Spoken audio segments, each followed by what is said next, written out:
travaille la matière avec précision. Chacun de ses gestes est un nouveau sillon creusé dans le bois.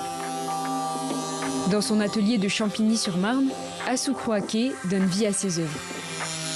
Né en Côte d'Ivoire, l'artiste a étudié entre son pays d'origine et la France.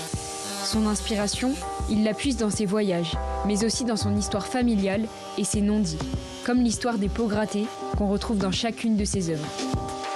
Je me suis rendu compte que plus je grattais le bois en profondeur, il y avait cette teinte beige qui allait s'apparenter à la couleur de peau blanche. Et moins je grattais le bois, il y a cette teinte brune en fait, qui s'apparente à la couleur de peau noire. Et les pots grattés, en fait, c'est le nom qu'on donnait aux métis dans les colonies. Et j'ai créé tout mon univers autour de ce nom parce que c'est un héritage que j'ai découvert sur les réseaux sociaux, enfin l'héritage de mon grand-père.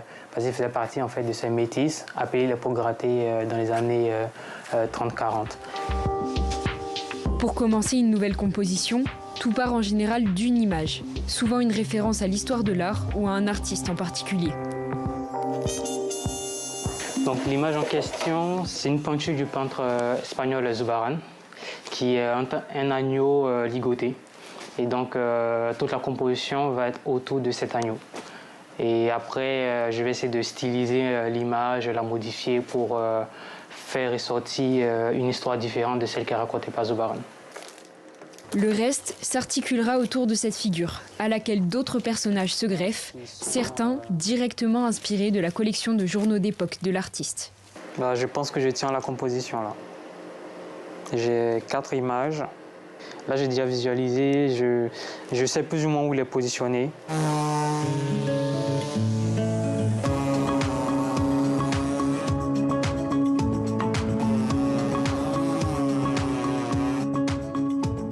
Je vais d'abord tracer le contour de quasiment tous les personnages et après je vais travailler sur les finitions. Et quand je vois les finitions, c'est plus les détails au niveau des doigts de pied, au niveau du visage aussi, avec les spirales qui vont revenir le visage.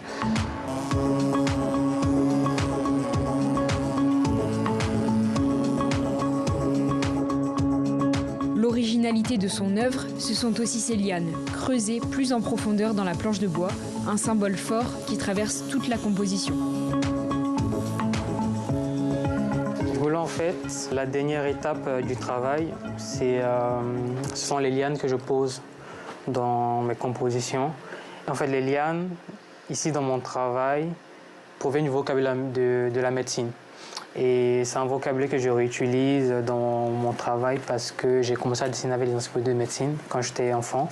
Je me mets en fait dans la peau de ce médecin, chercheur ou chirurgien en fait, qui va venir inciser le bois, à l'image du chirurgien qui va venir ouvrir en fait, le corps d'un malade et enlever le mal.